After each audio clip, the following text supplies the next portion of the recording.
to order. And the time is 3:40 p.m. We don't have the minutes from the last meeting ready, so we will go on to consideration of the consent agenda. Councilors, do you have any items you would like to place on consent? Yes. Council Abbott.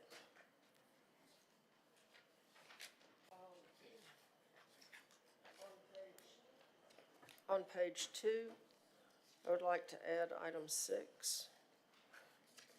On page 3, items 7, 8, and 9. On page 4, nothing. Okay. Madam Pro Tem, would you like to add any items? Wondered if we could take in consideration item number 5. It was withdrawn by It was OCA. withdrawn, okay, thanks. Oh, that's withdrawn. Yes, Okay. that's I withdrawn. had questions. Okay. So that for consent, item 6 on page 2, item 7, 8, and 9 on page 3, and then that's it. Okay? What about 11? 10 and 11, I wanted to hear 10 and 11. I wanted to ask questions. Okay. item 10 is something we've heard about before, but we can, that's fine. Okay, is there a motion? I move approval of the consent agenda. Second. Okay, there's been a motion and a second. All in favor say aye. Aye. Aye, that item has passed. If your item was placed on the consent agenda, you may go enjoy your day. Otherwise, the first item is item number 4. This is a professional services agreement for a period of not more than 3 years with Village Creek Human and Environmental Justice Society to assist the city with environmental improvement and community education related to the Village Creek watershed, volunteer cleanup opportunities and workshops, and the city shall pay an annual fee of $7,500, and the total amount to be paid by the city shall not exceed $22,500. I move approval. Okay, Chief. Good afternoon. Good afternoon, everyone. My name is Derikus Cooper, and I serve as the Stormwater Program Manager. And this is, like you said, our Village Creek contract. We've been working with them for years now. They help us reach the people in the community with education-wise, and we help provide cleanup opportunities. This contract reached within the Village Creek watershed and throughout Birmingham. Okay, councilors, do you have any questions? I do. Councilor Abbott. Okay, so who is the Village Creek Human and Environmental Justice Society now? I remember we used to hear from them several times a year, back when it was Mabel Anderson and Mr. Woodward. Yes. As far as I remember, that's how it started. It went through Johannes Owens' hands. He was the director, and now the director is Marilyn Roberts. She's been around the whole time, and she kind of got promoted up through. Good afternoon. My name is Tracy Hayes, and I serve as Deputy Director, Planning, Engineering, and Permits. And yes, Mr. Cooper is right. It was Dr. Anderson, and she not recently, but she passed away. And now there is Miss Marilyn, who runs the Village Creek Society. Okay, so she's the chairman or the president or of the society? She's the director. Okay, the director. Okay, and I guess I'm struck by the fact that we used to hear from them all the time and we don't hear anything anymore. I didn't even know they still existed. So, so we're providing this money to them so they can have events, like cleanups and. Well, we partner with them, so they assist us with outreach opportunities as well as cleanups. It originated after the buyout in that area, so the Village Creek Environmental Justice was created based on that. And the purpose was to create outreach opportunities. So that's why we partner with them, and that's what this contract is for. Okay, so the buyout area that is next to the creek,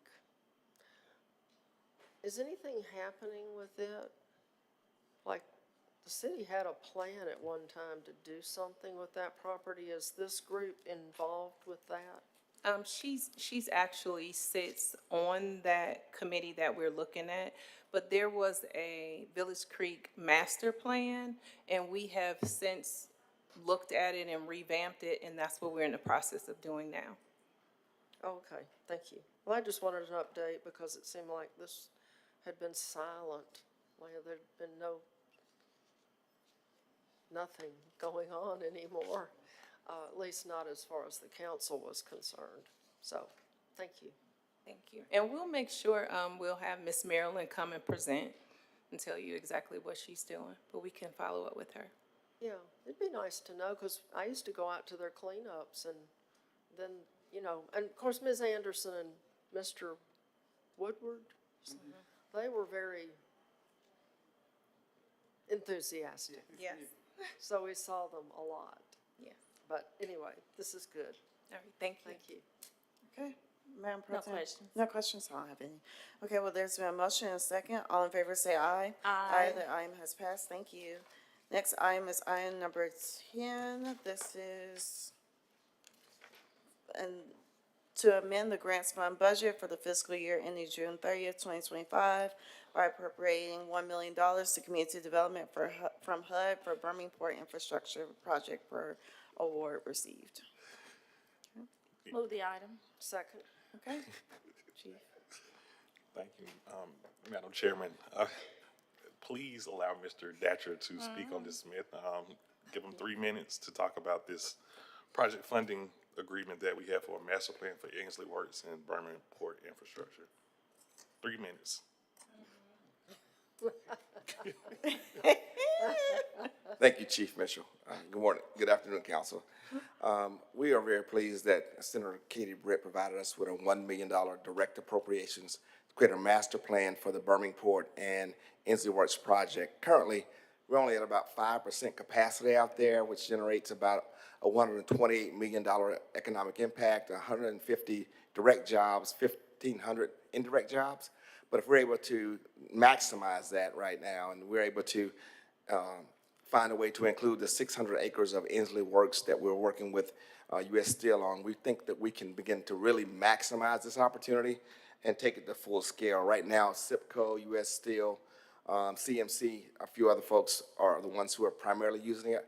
But right now, we are already responsible for 50% of the revenue at the state port in Mobile. So, because we ship so many raw materials there, we think that this can become an economic driver for all of Western Birmingham and that entire corridor moving outside of Birmingham going west. So we think this is an extraordinary opportunity. I do want to thank Adrian Stitt and Vivian Pettis down in the grants who made this happen. From the administrative side, they were phenomenal in supporting us, but we're excited about where this can take us. We think this is an 18-month project, and then we'll come back with a master plan that we can then shop to both state and federal officials to fully build out what Birmingport can be. 2 minutes and 10 seconds. Okay, you did good, 3 minutes. Madam Pro Tem? Thank you very much. I know that we'd heard about this before, but I did want to know, how does this work in conjunction with some of the changes that have already been made at the port? That these will be additional changes, or this is more of that entire infrastructure? So this is the planning process so we can leverage every asset that we have out there. So the 600 acres that we're working with to hopefully acquire from U.S. Steel, with the sale of U.S. Steel pending for Nippon Steel, there are 3 rail spurs there that carry products directly from Ainsley Works to and fro to Birmingham Port proper. And then we also have, Ainsley Works is directly connected to 2059, which gets you to 65, and to 22 to the airport. So this is a multimodal logistics site, light industrial site that can be, we think, another engine for the city like it used to be back in the day. Thank you. And like you, I do applaud Senator Britt for being sure this money came to us. Thank you. Okay, Counselor Abbott? Yes, I want to extend your 3 minutes. Oh, So this $1 million is for planning, yes, ma'am. and the result of the planning, we'll get maps and drawings showing how all this stuff is gonna link up together and work together and, right? Yes, ma'am. So what we hope to produce is, kind of that comprehensive plan that we can then deliver to our state partners, to our federal partners, and say, hey, we can grow the entire economy of the region by investing in Birmingham Port. And so what we've seen is that regional kind of investment Senator Orr presented a port bill that allowed for the Decatur port to really begin to grow. It steered a lot of resources to the state of Alabama port down in Mobile. We got some resources from it, but what we have to do is we have to evidence to them what we can be and what we can do. And quite frankly, I think this is the first step in doing it, and we're incredibly thankful to Senator Britt for investing in our city. Well, I'm impressed too. So, the 600 acres of the Inslee Works that could be incorporated into this, so is U.S. Steel on board, or do they think they might be on board, or has anybody talked to them, or? Yeah, we've had a great relationship with U.S. Steel. We're working with them on a number of fronts around the city right now. What we have to show them is that we have a viable plan, for the area, so they can serve. Either we can acquire it, they can serve as a partner or a co-developer, what have you. But right now, we don't have the documentation to show them what can happen there, and I think this plan can do that for us. Okay, and the brownfield legislation that was passed, what, a couple of years ago? 3 years ago, yes, or ma'am. 3 years ago, that will help us to Absolutely. do everything. Yes, ma'am. So whatever happens there, we can begin to evaluate the environmental situation on the site, remediate what we need to remediate, maybe cap what we don't need to remediate. But, I think the major point is that everything that we're talking about is just what we're talking about. We don't have a plan in place that shows them the potential revenue. But us, the city, us, the county, the state, and the federal government can all align ourselves and then go to U.S. Steel together and be like, hey, this is a project that benefits everyone. We think we can create literally hundreds, if not thousands of jobs, and this is how you bring an entire community alive. All right. Yes, ma'am. Okay, thank you. Okay. Madam Pro Tem, do you have any questions? I don't either. Okay. Can I ask We're- Chief Chaz to make sure I did okay? Yeah. Get a thumbs up over there. I think he got his approval. Yeah, please have us. Okay, there's been a motion and second. All in favor say aye. Aye, the item has passed. Thank you, Mr. Datcher. Item number 11, this is an agreement with Cardiac Solutions through Sourcewell through a purchasing program, an amount not to exceed $451,329 for the purchase of AED and AED package. Second. Okay, Chief. Yes. So what's before the council is just a purchase of some more AEDs that the city wants to put into 75 of our new patrol units that the council approved back in November, and then 18 of our libraries that need support from AEDs. So this is a total of 93 new units of AEDs that'll be in those two vehicles and libraries. Okay, all right. Counselor Abbott? If you had just said that in the description, I wouldn't have taken it off the consent agenda. You know I love talking to you. I know you do. I know. It's just so easy to write it where people can understand, Yes, ma'am. but we don't do it very often. But that answered my question. It's just where are the AEDs going to be installed? And boom, there's the answer. There you go. She's gonna haunt you in your sleep when she leaves. Madam Pro Hey, the Tem. council members, the council meetings will be 15 minutes long because no questions anymore. Okay, well, there's been a motion and a second. All in favor say aye. Aye, the item has passed. We have one new, business item, counselors. This is an agreement, for a sale with Park Street Homes. The city will convey the developer up to 5 vacant lots for a use value of $1 to allow developer to develop 8 single-family housing units. In consideration for the developer's agreement to complete the project and sell homes as affordable homes, the city agrees to provide city assistance in an amount of up to $360,000 in support of the project. Second. Right. Hello, good afternoon. Good afternoon. Corey Stallworth, I serve as Senior Deputy Director of Community Development. And so the item before you is really our initiative to start our affordable housing on home ownership initiative in Smithfield. So, you know, a part of the Choice Neighborhoods is not only to bring multifamily development, but also how can we make home ownership available for people in Smithfield and folks that would like to move in. And so we have developed a relationship with Park Street Homes, which is out of Houston, Texas. And they specialize in affordable housing development, really those entry-level homes for folks who want to be first-time homeowners. And so the item before you is recommending the sale of 5 lots that are located right across from Smithfield Court Public Housing Community off of 8th Avenue and at the intersection of 2nd Street.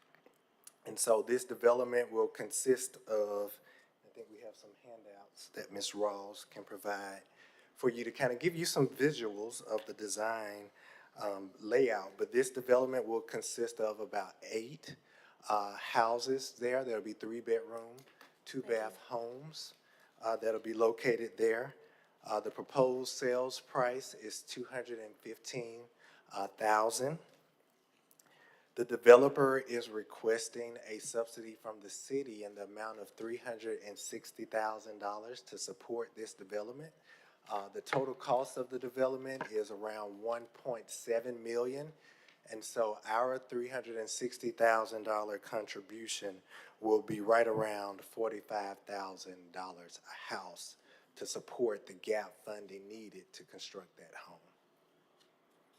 And so just high level, I won't go through the whole presentation with you, but if you would like to go to page 7 of the proposal that you have, this will give you a visual of how the development will look right across the street from the Smithfield Court Public Housing Development. We did get some good feedback from Community Development Committee, and so we did work through some of that as well. So please keep in mind that this request today is just for the subsidy to support the development. We are still working on the final design plan. We do need to continue to engage the community and other partners. But what you see there is a tight-knit community that is more prime for seniors as well as single mothers who want that security, that closeness in the community. We also are promoting density on our lots as well. But on the next page is page 9, as well as you look at page 11, those kind of give you some of the elevations. These are entry-level homes, so they're smaller footprints, around 1,200 square feet, but we wanted to kind of keep the history of the architecture in relation to the surrounding neighborhood. And so high level, this is the development that is before you today that we're asking for approval to support. Okay, thank you. Council Abbott, you know you should know some things Okay. about it. So I sit on community development, so you know I've already seen this. And Yes. I look at the pictures, like on page 11, Uh-huh. and there's another picture on page 9. Okay, these show that these have space between them and other houses, but on the plat on 7, or the layout, whatever you want to call it, panoramic view, how much space is between those houses? So the space between the houses is very limited. It's like 3 feet. And so these are, think about townhouses. The reason why the development team chose to separate them is to give the homeowners more authority and ownership over their property. So think about a townhouse with those conjoining walls and conjoining roofs. you're pretty much at the mercy of your neighbor in getting your roof replaced. If there's something happened, you have to be in agreement with your neighbor to get those things resolved. And so this small distinction in between the properties will give the homeowner a sense of homeownership. So if they need to replace their roof, they can only worry about replacing the roof on their home and not the conjoining property. Okay, 3 feet is not enough room to paint a house, to re-roof a house, to do anything.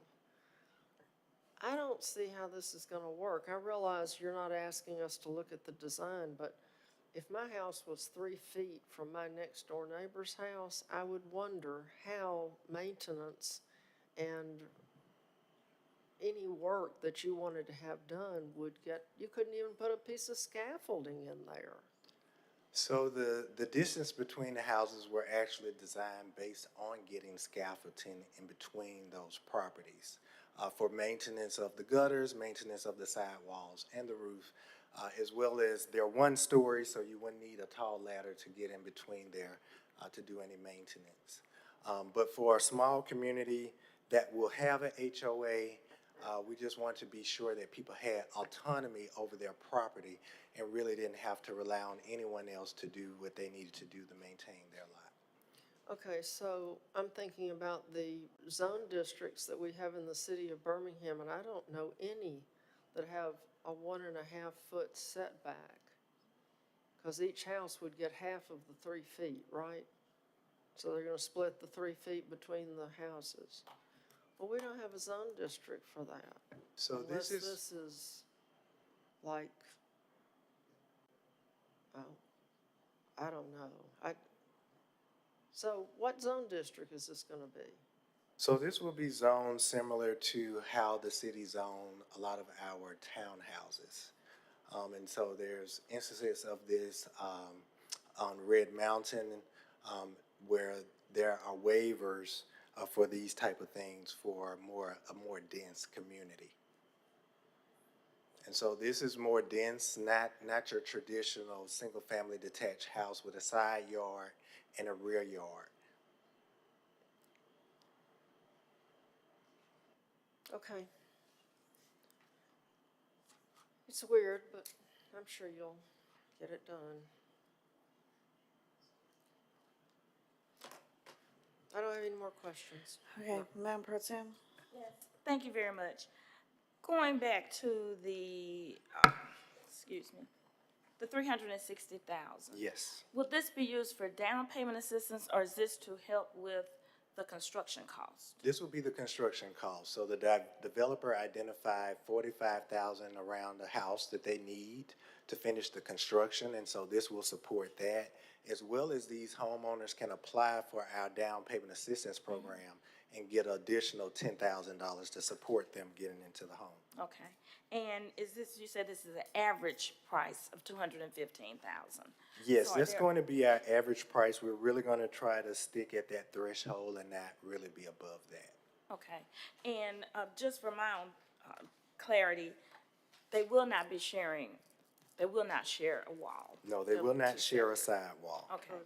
And I see a garage does come with it? Yes, yes. Yeah, because that's the only thing I was wondering about. I don't know how narrow the streets are, but then that would sort of help with the on-street parking, because each home will have a garage. Yes. Okay. All right, thank you. Those are all the questions I had. Okay. I don't have any questions. When will this be on the council agenda? Next Tuesday. Next Tuesday? Okay. All right, are there any additional questions? Okay, if not, was there a motion? Yeah, it was. Okay, there was a motion and a second. All in favor say aye. Aye. Aye, that item has passed. Council members, just a reminder, we're supposed to vote on the budget, I think, tomorrow. It's on the council agenda, so.